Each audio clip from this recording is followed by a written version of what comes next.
अभिवादन स्वीकार कीजिए ब्रजेश मिश्रा का और आप देखना शुरू कर चुके हैं द डिबेट। बहनों भाइयों, इस देश में मुफ्त की योजनाएं जो आम आदमी गरीब आदमी को मिलती हैं उसको लेकर काफ़ी टीका टिप्पणी होती है। मसला गंभीर इन दिनों हो गया कि 2 दिन पहले भारत की सर्वोच्च अदालत highest court of the land supreme court ने मुफ्त की रेवड़ियाँ यानी योजनाओं पर गंभीर प्रश्न चिन्ह खड़े किए हैं। लेकिन हमें इसकी समग्रता पर भी चर्चा करनी होगी, उस पर भी बात करनी चाहिए जो अमीरों के और बड़े लोगों के लाखों करोड़ यूं ही माफ कर दिए जाते हैं। गरीबों की ही योजनाओं पर सवाल क्यों? समग्रता के साथ इस पर विचार करने और बहस करके एक समाधान निकालने की आवश्यकता है। बहनों भाइयों, जब भी चुनाव आता है तो इस देश में और हमारे समाज में जो मुफ्त की योजनाएं हैं उस पर बौद्धिक लोग चर्चा करने लगते हैं। वो लोग चर्चा करते हैं जिनके पेट भरे हुए हैं, जिनकी जेबें फुल हैं और जिनके पेट से लेकर हर चीज़ फुल है, दिमाग भी फुल है। वो चर्चा करते हैं कि आम आदमी, गरीब आदमी, स्ट्रीट वेंडर्स, मजदूर, किसान, निचले पायदान पर खड़ा सबसे अंतिम व्यक्ति जिसको मुफ्त की राशन, सरकारी योजनाओं का मुफ्त लाभ और कुछ योजनाओं से उसकी मदद हो जाती है। ऐसा लगता है कि बुद्धिजीवियों ने पूरे मसले को आसमान पे उठा लिया है और ऐसा लगता है कि यही एक मुद्दा है जिससे इस देश की अर्थव्यवस्था ठीक हो जाएगी। लोगों का एतराज है कि 5 किलो राशन फ्री क्यों मिल रहा है। सुप्रीम कोर्ट के एक जज साहब को इस पर भी एतराज है कि मुफ्त की योजनाएं देकर, इन्हें मुफ्त राशन देकर आप इनको बिना काम किए दे रहे हैं और ऐसे पूरी जनरेशन खराब कर रहे हैं। ये आने वाले वक्त में परजीवी भी हो सकते हैं। आप ऐसा क्यों कर रहे हैं? और इस तरह की योजनाएं लागू करने का तात्पर्य है। बहनों भाइयों, भारत कोई बहुत अमीर मुल्क नहीं है, लेकिन हमारे देश में गरीबी से की रेखा से नीचे बहुत से लोग हैं जो सरकार के मानक स्थापित हैं। हम अपने देश में 80 करोड़ से भी ज़्यादा लोगों को मुफ्त राशन इसलिए दिया जाता है क्योंकि उनके पास वो गरीबी की रेखा के नीचे हैं और उनके पास जीने खाने के पर्याप्त साधन उपलब्ध नहीं है। ये हमारे देश का एक सामाजिक ढांचा है। लेकिन हमारे देश के बुद्धिजीवी अक्सर गरीबों को मिलने वाली सुविधाओं पर प्रश्न चिन्ह खड़े करते हैं। मैं किसी की तरफदारी नहीं कर रहा, लेकिन हमें उनके साथ जरूर सहानुभूति रखने की आवश्यकता है और सामाजिक न्याय के सिद्धांत का भी पालना हमें करनी चाहिए कि जो गरीब आदमी है, जिसके पास इस देश में हम आज तक उसे समाज की मुख्य धारा में नहीं जोड़ पाए, अगर उसको सरकार की कुछ योजनाओं से लाभ मिलता है तो उसको रोक देने से किसका भला हो जाएगा। सुप्रीम कोर्ट ने जो बात कही है, मैं उस पर कुछ चीज़ों पर सहमत हूं। ऐसा नहीं कि मैं उनकी आलोचना कर रहा हूं, लेकिन सुप्रीम कोर्ट की आड़ में तमाम बुद्धिजीवियों ने इसकी आलोचना शुरू कर दी है। लेकिन इस पर भी जवाब दिया जाना चाहिए कि इनको फ्री की बिजली, फ्री का राशन, कुछ दवाएं, कुछ इमदाद, कुछ मदद मिल जाती है तो किसी के पॉकेट से क्या चला जाएगा। इस देश में बड़े बड़े उद्योगपतियों के, बड़े बड़े बिजनेसमैनों के लाखों करोड़ों रुपए यूं ही एक एग्जीक्यूटिव ऑर्डर के जरिए माफ कर दिए जाते हैं।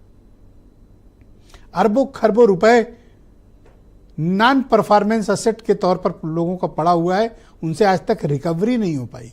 एक नोटिस देने में भी सरकारें डरती हैं उनको, बड़े लोगों को। उनके लाखों करोड़ चंद लोगों के यूं माफ होते हैं। लेकिन गरीबों को अगर राशन मिल रहा है, फ्री बिजली मिल रही है, फ्री चिकित्सा मिल रही है, उनको कुछ मदद हो जा रही है, उनको कुछ डायरेक्ट कैश बेनिफिट्स मिल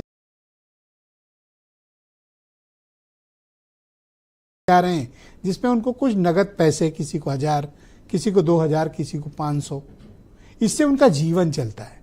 हो सकता है कि कुछ बड़े बड़े लोग हों जिनको 1000-2000 रुपए की कोई वैल्यू न पता हो, लेकिन बहनों भाइयों, इस देश के गरीब के लिए 1 रुपए की भी कीमत बहुत बड़ी है। इतनी बड़ी है कि उसका जीवन इससे चलता है। लोग कहते हैं कि इलेक्शन के समय ये लाते हैं। राजनीतिक पार्टियों का हक है कि वो देश में किस विचारधारा के तहत, किस आर्थिक विचार के तहत आना चाहते हैं। कभी भी इस तरह की योजनाएं इस देश के लोगों पर या अर्थव्यवस्था पर बोझ नहीं बनती है। और बहनों भाइयों, हमें नहीं भूलना चाहिए कि भारत का संविधान जन कल्याणकारी, परोपकारी राज्य राष्ट्र की परिकल्पना पर आधारित है। जन कल्याणकारी, परोपकारी। हम कोई बिजनेस बैलेंस करने के नाम पर, आर्थिक खातों को संतुलन के लिए राष्ट्र नहीं होता है। राष्ट्र जन कल्याण के मकसद से होता है। आम गरीब आदमी जो समाज के अंतिम पायदान पे खड़ा है, जिसको आजादी के इतने वक्त बाद भी हम समाज का मुख्य धारा में सम्मिलित नहीं कर पाए, अगर उसे 2 पैसे की मदद मिलती है तो ऐतराज किसको है और ऐतराज क्यों होना चाहिए? क्या ऐतराज उन भरे पेट के लोगों को और भरे जेब के लोगों को है जो गरीब को मिलने वाली योजनाओं पर प्रश्न चिन्ह खड़े करते हैं? और ऐसा नहीं कि कोई एक पॉलिटिकल पार्टी दे रही हो, आप कोई भी पार्टी उठा के देखिए, सब एक से एक बढ़कर स्कीम्स लाते हैं जहां वो आम गरीब आदमियों को कैसे आर्थिक रूप से एम्पावर्ड करें, इसकी कोशिशें करते हैं। भारतीय जनता पार्टी हो, कांग्रेस हो, आम आदमी पार्टी हो, समाजवादी पार्टी हो, डीएमके हो, टीआरएस हो, कोई भी पार्टी आप उठाकर देखें, टीएमसी हो, सभी अधिकांश दल जनता के कल्याण के लिए काम करते हैं और ये पब्लिक से चुन कर आते हैं। इनके पीछे मैंडेट होता है, किसी एक व्यक्ति का नहीं होता है, पूरे राज्य का, पूरे देश का मैंडेट लेकर आते हैं, अपनी नीतियों पर मुहर लगाते हैं। ये देश गरीब देश है और इस देश में अगर गरीबों की हम मदद नहीं कर पाए तो फिर किसकी आप मदद कर रहे हैं? बड़े आदमी की, कारपोरेट की, बड़े बिजनेस घरानों की, जिनको सिर्फ एक टेलीफोन कर देने से लोन मिल जाते हैं, जिनको एक चिट्ठी लिख देने से लोन मिल जाते हैं। इस देश के गरीब की हालत को समझिए बहनों भाइयों। मैं फिर स्पष्ट कर रहा हूं, मैं सुप्रीम कोर्ट की कतई आलोचना नहीं कर रहा हूं। उनके अपने कंसर्न बहुत जायज हैं और होने भी चाहिए। जिस स्थान पर वो बैठे हैं उनको इस बात का हक है कि सरकार की किसी भी नीति पर, सरकार के किसी भी कार्यक्रमों पर वो अपनी न्यायिक जो प्रक्रिया है उसका पालना करें। लेकिन बहनों भाइयों, इस देश में जो आम आदमी है, गरीब आदमी है, समाज के अंतिम पायदान पे खड़ा है, हमें उसके कंसर्न को भी उतनी ही तवज्जो देनी पड़ेगी जितना कि हम बड़े बड़े अरबपति, खरबपति, उद्योगपति जिन्होंने इस देश का लाखों करोड़ रुपया डुबाया या दबाए बैठे हैं, उनके मामले में खामोशी सरकारें बरतती हैं। तो गरीब लोगों को मिलने वाली सुविधाओं पर किसी के पेट में मरोड़ नहीं होनी चाहिए, ऐसा मेरा मत है। लेकिन इसके बाद भी मैं चाहता हूं कि इस पर समग्रता के साथ चर्चा हो, खुली चर्चा हो, और खुली चर्चा के जरिए हम सभी पक्षों को समझें, आर्थिक दृष्टिकोण भी, सामाजिक दृष्टिकोण भी। हमें सभी मुद्दों पर खुलकर बात करनी होगी। इसी बात के जरिए हम इसका एक समाधान भी निकालेंगे।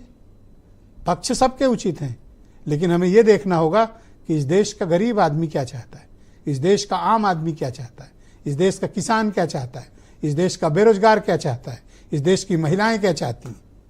हमें इसके बारे में भी उतनी ही गंभीरता से चिंतन करने की आवश्यकता है। आप कुछ स्टेटमेंट सुनिए, फिर आज की परिचर्चा को हम आगे बढ़ाएंगे। मुफ्त की रेवड़ी और जन कल्याणकारी योजनाओं में अंतर है।